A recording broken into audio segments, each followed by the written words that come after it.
A bad week for the Clinton family as new reports raise more serious questions about the Clinton Foundation.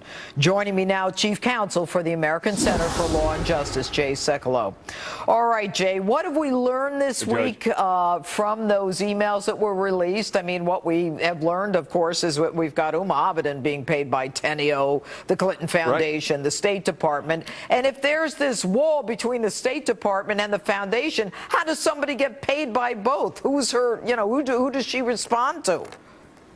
Yeah, so the wall was breached, and it was breached in a couple of contexts. Number one, as you mentioned, you had the situation where Abedin is on the payroll of both the Clinton Foundation and the State Department. Now, that should be deemed a little ironic, if not, of course, in my view, illegal, because the idea that, what is it, the Clinton Foundation is a wholly owned subsidiary of the State Department is a wholly owned subsidiary of the Clinton Foundation? That's not the way it's supposed to work. There's a federal statute involved, 18 U.S.C. 208. You're not supposed to engage in that kind of financial transactions between departments. Then number two, Cheryl Mills, her chief of staff, is interviewing, while she's a State Department employee, going up to interview people for senior positions, not within the Department of State, but rather within the Clinton Foundation. And do you know, so that's do you know what they say about that, Jay?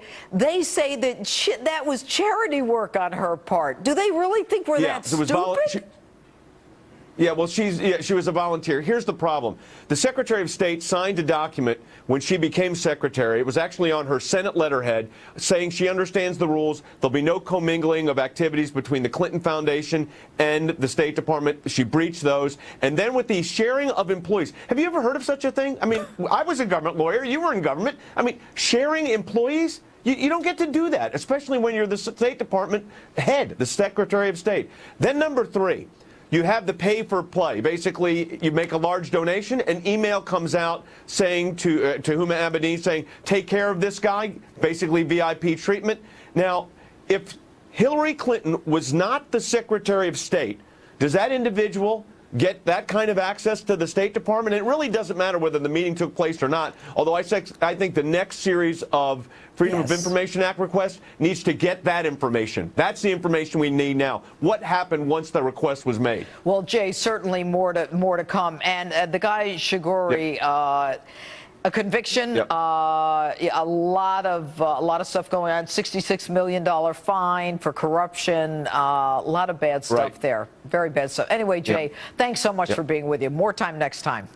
Thanks, Jeff. All right. Quite a week of controversy for both of the candidates. A lot to talk about. We're going to get right to it with my political panel, Republican strategist and Trump campaign senior advisor Boris Epshteyn, and political commentator and Clinton supporter Danielle McLaughlin, who we are welcoming to justice for the first time. Okay, I'll start with you. Not a good week for Donald. He's down 10 points. What is going on?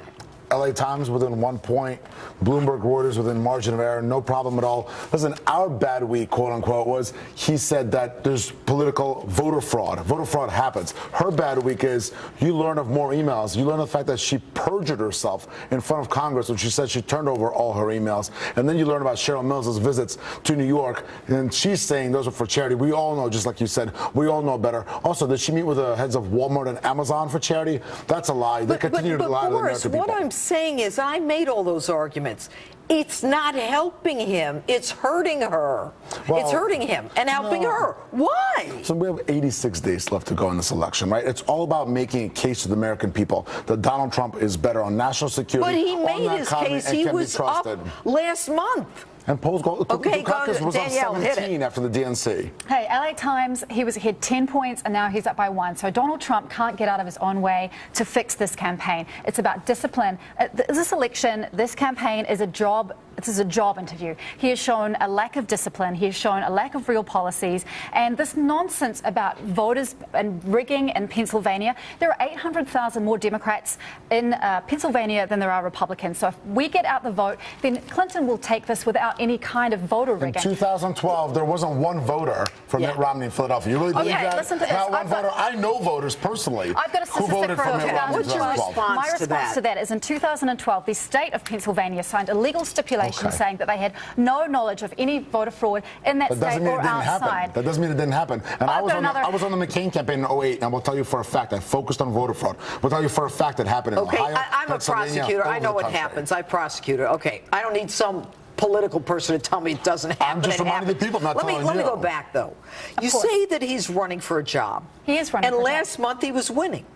So what happened? I think that he is using what worked in a primary campaign, and it's not working in a general. That he hasn't made the pivot. He hasn't made the pivot. He is shrinking the map for Republicans. Of course he's made the pivot. Again, he's not. You're talking about polls that are 86 days out. Dukakis was up by 17 after the Democrat National Convention. But not after what is he doing in Connecticcut tonight? He's in a great rally in Connecticut. It's not a swing state. Why is he in Connecticut? Because Donald Trump is somebody who is a complete game changer. Look at the states like Wisconsin, Michigan, Pennsylvania, and Connecticut. They are in play. And if you go 5 miles away from the coast in Connecticut, Connecticut is a town with a lot of those Rust Belt voters, and he's getting those energized, and we will win. He needs to be in a swing state. She's beating him in the swing states. He was in swing states all week. He was in Florida about 5 times, in Pennsylvania about 5 times. What Donald Trump is doing. Where's Hillary today?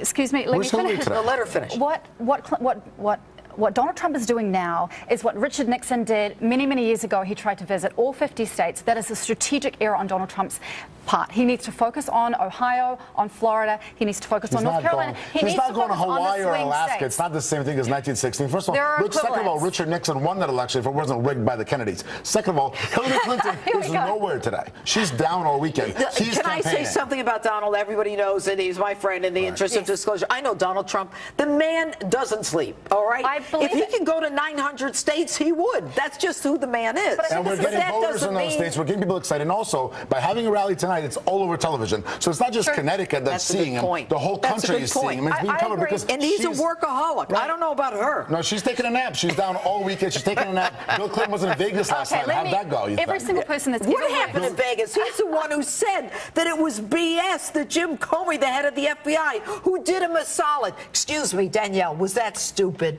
I cannot comment on that, and I will not. I want to go back. You're on television. What happens in Vegas stays in Vegas. I want to go back. I want to go back to whether Hillary Clinton is a hard. No. Answer the. Is that dumb for the president of the United States to say that's BS for the FBI director who cut his wife loose from a case? She likes Loretta Lynch, but he doesn't like Comey, huh? What I will say is Loretta Lynch and this whole Clinton, Plain, Arizona, complete mistake. Absolutely mistake. Clinton has made mistakes. I can admit that. And now we know that Loretta Lynch also shut down investigations. 3 FBI offices, field offices, wanted to investigate the foundation. Loretta Lynch shut it down. She can do problem. She could do it. She's been promised that job in the Clinton administration. Yeah, Hillary promised it on television. Donald Trump is promising his daughter a place on his cabinet. If that's not cronyism, I don't know what So is Bill and Hillary Clinton. Come on. I think Chelsea will take the role of First Lady. That's not the same. That's not the same as the head of the DOJ cutting them a break. It's always good with the panel here. What are the key states that can unlock a victory for Donald Trump in November? Kellyanne Conway is a Trump pollster, and she's here to walk us through it next.